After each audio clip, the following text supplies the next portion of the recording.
So over here, you can see that I have this project opened up and this already has a logo right here. And what you maybe your condition is you may have an existing design that may be opened up as well.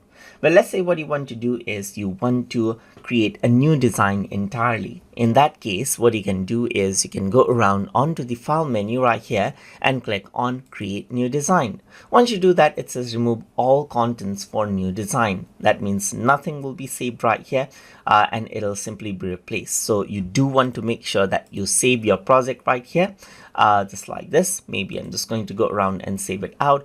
Then you can go around and click on create new design so that you know that everything is safe. Then you can press OK and everything is removed, as you can see right here, and you can start working with the new design right here, just like this. So this is what you have. You can bring in shapes, modify, and then continue with the new design just like this. And that is how you can just close out the old design and then create an entirely new design and work with a new project inside of Polotno Studio. So hope you guys learned something as always. And as always, please like, comment, share, and subscribe.